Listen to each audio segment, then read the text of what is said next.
December 30th, 1977. The Pitkin County Courthouse in Aspen, Colorado, was quiet under a blanket of snow. The Rocky Mountains loomed in the distance, indifferent to the fact that within their shadows, one of the most notorious serial killers in American history was plotting his escape. Ted Bundy had been arrested for kidnapping and murder, and while he wore the face of a charming, educated law student, beneath it lay the cold, calculating mind of a predator. But Bundy was different from most criminals. He wasn't just planning to escape, he was planning to vanish, to disappear so completely that no one would ever catch him again. And the way he did it? It was almost unbelievable. Ted Bundy had always relied on manipulation rather than brute force. His ability to blend in, to deceive, to exploit weaknesses was his deadliest weapon, and in 1977, he used it to break free. Step 1. Identify the weak spots. Bundy had been transferred to Aspen for a court hearing. Unlike a maximum security prison, the Pitkin County Courthouse was a small-town facility, lightly guarded and not built to contain a high-profile killer. He studied his surroundings, observing how guards moved, where exits were, which doors were left unlocked. Most importantly, he noted one key flaw. There were no shackles in the law library on the second floor. Step 2. Get access to the library. Bundy had spent months playing the role of the cooperative defendant. He charmed the judge, convinced the guards he wasn't a flight risk, and secured special privileges, including unsupervised time in the courthouse law library to prepare his defense.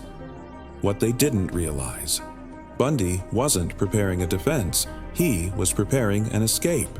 The plan was set. All he needed was the right moment. That moment came at noon on December 30th, 1977. Bundy was alone in the second-floor library flipping through legal books, but his eyes were fixed on the window. A 30-foot drop to the ground. No guard watching him. No one standing outside. It was now or never. Bundy took off his coat, stacked law books under the window, climbed up, and jumped. The moment his feet hit the cold ground, he didn't stop. He ran, straight into the Aspen wilderness.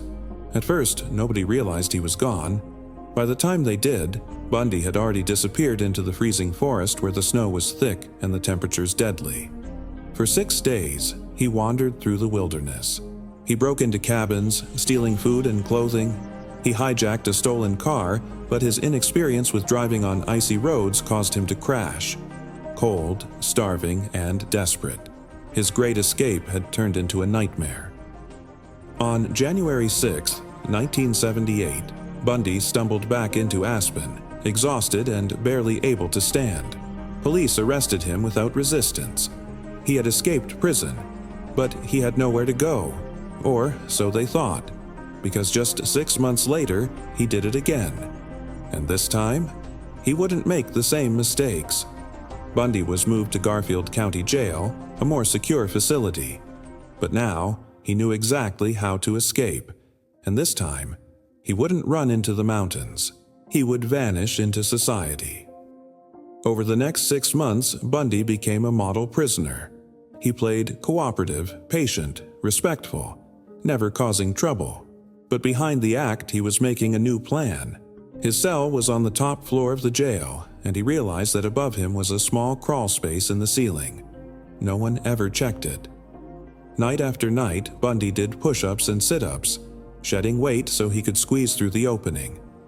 By December 1977, he had dropped 30 pounds. Now, he just needed time alone. On the night of December 30th, 1977, exactly 1 year after his first escape, Bundy put his plan into action. Guards were busy with New Year's preparations. Bundy removed the ceiling panel, squeezed through the opening, and crawled through the ventilation system, navigating the narrow, dark tunnels above the guards' heads. He dropped down into a closet inside an unguarded administrative office. Then, in the boldest move of all, he walked right out the front door. Wearing civilian clothes stolen from a deputy's locker, Bundy simply blended in and walked into the night. No alarms, no sirens. No one even realized he was gone. By the time they discovered his empty cell, Bundy was 12 hours ahead. And this time, he didn't run into the mountains. He ran straight into society. Bundy didn't just escape, he vanished. Over the next 5 weeks, he traveled across the country, staying in cheap motels, using stolen credit cards, and plotting his return to murder. His trail led him to Florida, where he enrolled in a college town under a fake name. Then, in January 1978, Bundy did the unthinkable. He broke into a sorority house at Florida State University and unleashed one of the most brutal killing sprees in U.S. history. Within minutes, he attacked 4 women, killing 2 and leaving the others severely wounded. But he wasn't done. 2 weeks later, he kidnapped and murdered a 12-year-old girl named Kimberly Leach. Bundy's luck ran out on February 15, 1978, when he was pulled over by a routine traffic stop in Pensacola, Florida. He had stolen plates, fake IDs, and weapons in the car. When police took him in, he gave a fake name. But soon they realized who they had: the most wanted man in America. Bundy's escape had given him 5 weeks of freedom, and in those 5 weeks, at least 3 innocent people died. After years of trials and appeals, Bundy's luck finally ran out. On January 24, 1989, he was executed in the electric chair at Florida State Prison. But his 2 daring escapes in 1977 remain some of the most infamous in history. Because Bundy didn't just break out of jail.